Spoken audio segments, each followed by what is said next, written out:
Hi everyone, this is PA Clarke again, coming from DymaWorks MedSpa, New York City. And today we're talking about something very special, something that's becoming so popular that everyone is inquiring about it, and that is dermal threads. Stick around, let's see if dermal threads are right for you. Let's start with what are dermal threads and are they safe for you? Well, dermal threads are resorbable, biodegradable strands of chemicals linked together, forming a string. These strings we call threads. These threads are made up of something called polydioxanone. So that's what it is, PDA polydioxanone. So PDA threads now are used to reapproximate the tissue. That means to take the tissue from here and place it here. And the tissue I'm talking about is the thing that sags over time. What sags? That is the fat pads. So as your fat pads, your collagen count, and everything changes, the muscles change in length as well. And so everything starts to fall. Gravity is pulling. So if gravity is pulling down, we need something that's going to pull up. And that's what threads are. Threads are becoming very popular because they're very safe. They're FDA cleared to use in cosmetic procedures, but more specifically, threads were around for the past 50 plus years. They were being used in surgical procedures. These surgical procedures were like abdominal surgery, heart surgery, anything where we cannot go back into the skin to remove the thread. So we need something that's absorbable. Let's stick with the safety for a second. What happens after the threads are being dissolved? Well, the threads are broken up. So those polymer links are broken up by a process called hydrolysis. Hydrolysis uses water to break those links up. So when you're finished, you're only left with carbon dioxide and any other remnants of that thread that is excreted in the urine. So it doesn't stay in the body for years and years, but the effects of the threads can last from 2 to 3 years, depending upon the type of thread, the size of the thread, and the technique that your medical provider is using. So now we know what threads are. We also know they're safe. Now, let's talk about thread lifting. What is thread lifting? Well, thread lifting is taking the same dermal thread and having that thread embedded into a needle or cannula. Now, the difference between a needle and a cannula is that a needle or hypodermic needle has a point. Cannulas typically do not have a point, or they're considered or called blunt cannulas. There are some cannulas with points, but mostly if you're having threads done, it should be done without a point. This lack of a point is what helps us remove some of the side effects, bruising, redness, pain that comes with the technique. So a blunt cannula has the thread directly through the needle itself, and with that, this length and this type would be used the entire length of the face to literally lift each section of the tissues up, as opposed to just doing that. Now, this may look fine when you do it in the mirror at home. In reality, it is not. What happens is if you were to ever put a thread to do this, you'll be left with lines above the tension point. So to remove that, threads come with hooks. And these hooks are actually made into the thread on each edge. And that is what grips from multiple places within the tissue to pull everything up, as opposed to pulling just one area up. The reason we love these threads is because they can do so much for you. Now, what do I mean? What I mean is we can work on different areas of the face for total rejuvenation. We can work on the neck, we can work on the jawline, the inferior jowls that plague our face, the cheeks, hollow cheeks, low cheeks, fallen cheeks, we can lift those cheeks up. Anything around the eye area, we can have a much brighter look, and also the eyebrow and the forehead. So many things can be lifted or treated using dermal threads. Gone are the days where we had to endure surgeries and the outcome would totally depend upon the surgeon's skill. Today, we can use a much safer non-surgical option such as these threads to achieve the same results, and in many cases, better results, because in my opinion, I feel that with non-surgical techniques, we can have a much more natural and youthful look. This doesn't mean that facelifts and surgical options are not right for you. This really depends upon your medical provider and your decision, but you must do your homework. Where can threads be used safely? And what about the downtime? So, threads can be used basically anywhere in the body, but this really depends upon the decisions that you and your medical provider make. Obviously, there's some things where threads are contraindicated, meaning it's the opposite of what it would be indicated for because it can have detrimental effects. This is with oncology patients, active wounds or acne, persons who are or who have a sensitivity to polydioxanone or have ever had issues with threads, and also patients who tend to keloid, an overgrowth of hypertrophied skin after a surgical procedure or after a traumatic wound. These are individuals that shouldn't be having threads, but you discuss this with your medical provider. Where can threads be used safely again? Anywhere in the body, but let's stick with the face and the neck for now. On the neck, many times you'll notice that as you hit your 40s and sometimes into the 50s, we start to get striations. We start to get lines in the neck. The skin is becoming a little softer. The skin wrinkles slightly. When you turn your head, you see some lines that you didn't see before. Or sometimes you get a little baby turkey neck that's happening. Threads can be used to kind of pull that back. So we're not pulling as far as this. That can be done.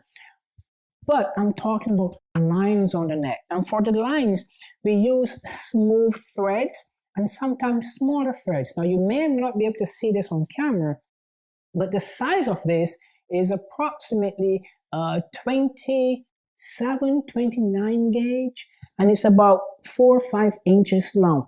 And that goes in a grid-like pattern along the neck. So what is that doing as we lay these threads along the neck? What that's doing is creating a chemical reaction in the skin, which leads to an inflammatory process, which leads to thickening of the dermis, thickening of the skin. As your skin becomes thicker, it's actually becoming a little more rigid, which means it's becoming less with the ability to form lines and creases. So your skin becomes tougher. The neck bands tend to disappear. The neck just looks smoother. Threads will definitely make your skin on your neck smooth. Above that now is the jawline. On the jawline, we tend to use longer threads. Not too long, but long enough that we can actually reapproximate that inferior jowl and pull that back, also pulling from underneath to create more of a tension under the jawline. Remember, these are dermal threads, so we want to stick to the dermis. We don't want to go deep into structures that can harm us. And this is why you must know the experience of the individual, of the medical provider who's injecting you or using these products on you. You have to be very skillful, but you have to be very careful in who you choose. Again, don't go for price. Obviously, it's always a concern, but you should always be between a certain level when it comes to the cost. If your costs for threads are way below the average level, then you know those are red flags. Now, the jawline is finished. We have a nice tight jawline, but sometimes that jowl creates a marionette line or sometimes it creates a J shape or little loop or bulking in this region. For that, we want to go vertical upward to get this inferior jowl fat back in its original place. For that, we may be using a more intermittent length thread that's going to take you from here to just above that cheekbone by reapproximating and fixing this thread along that region. But remember, the threads are not anchored in one spot. The threads are anchored in multiple spots along the line of axis that your provider is lifting. Besides that, we can do threads in the lips. Now, I myself have done many threads in the lips. There is a pain factor with that. I am not sure I would offer it to many patients because the downtime could be a little longer. And we'll discuss downtime in a few minutes. Now it's the nose. The nose is going to have threads that are going to be much shorter, obviously, and much more superficial, again, because you don't want to damage the natural structures in your nose. You can actually have a slight elevation in the nose upward by using threads. Next, we move on to the cheeks. The cheeks have more of a rounded surface area.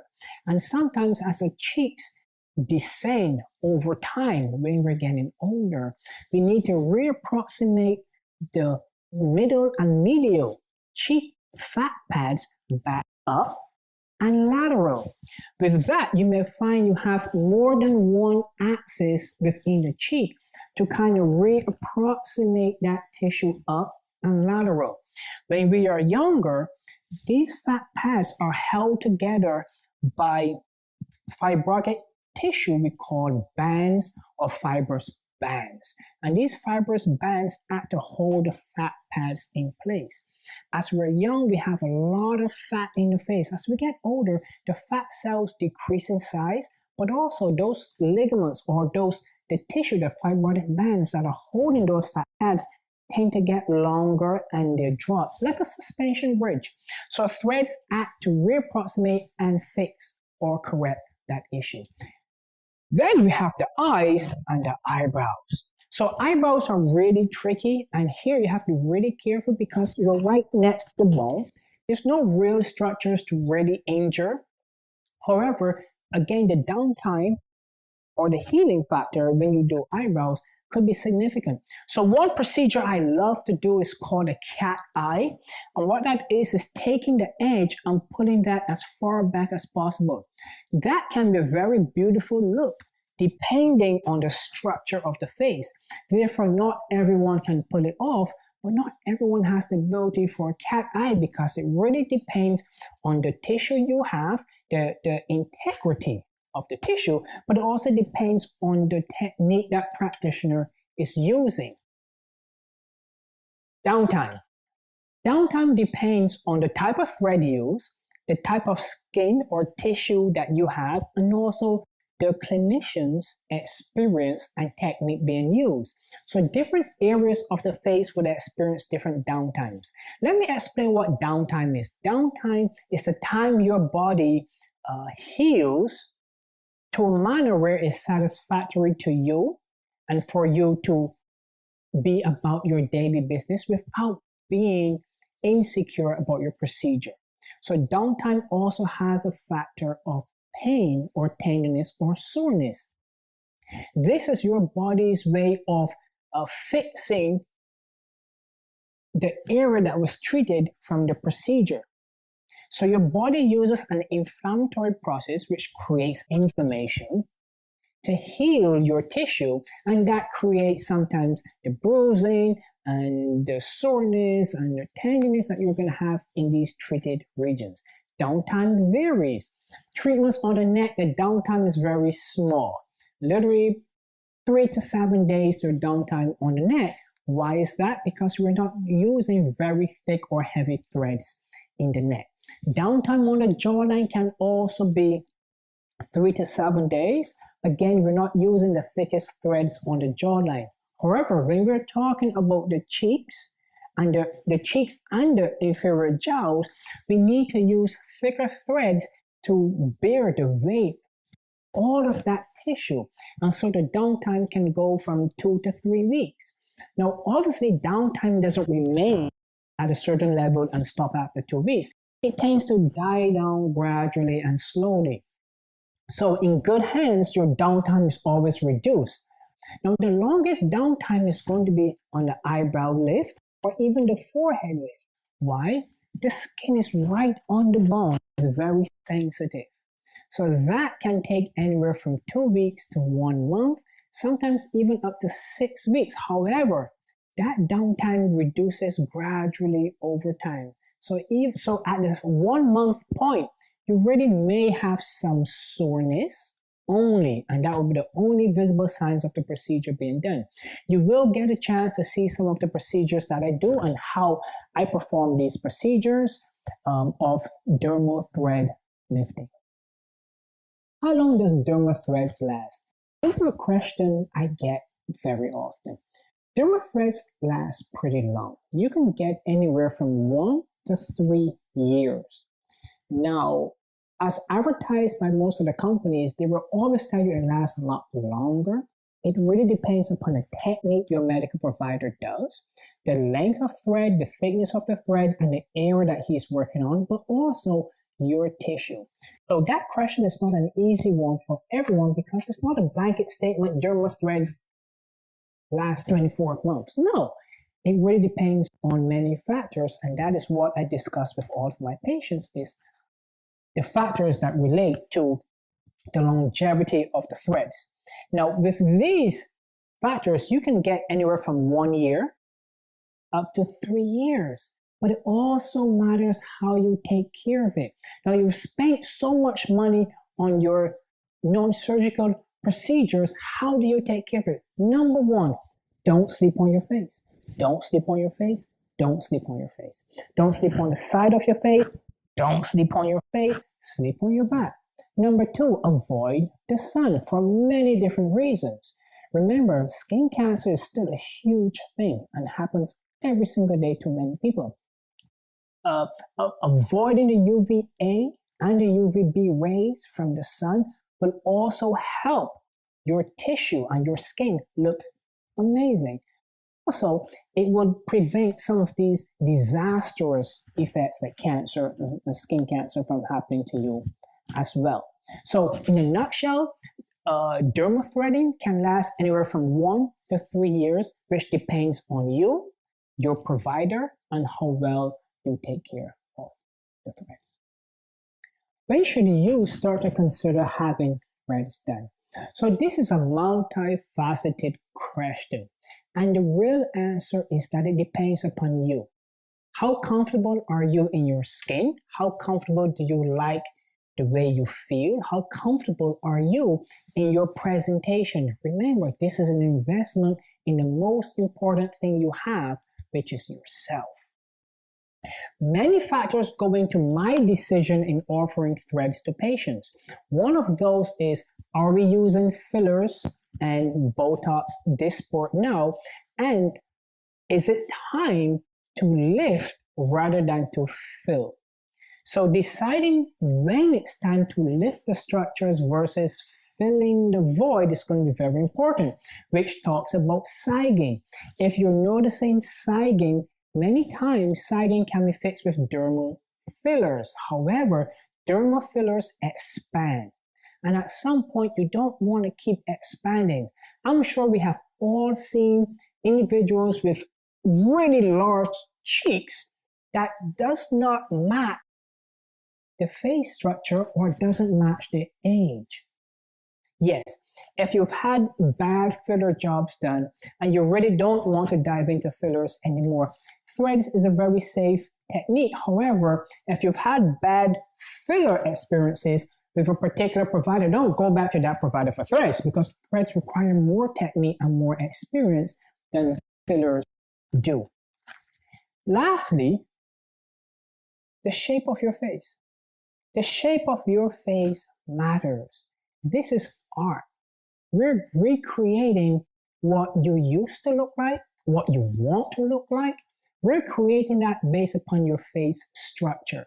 And this is why one product does not fit everyone.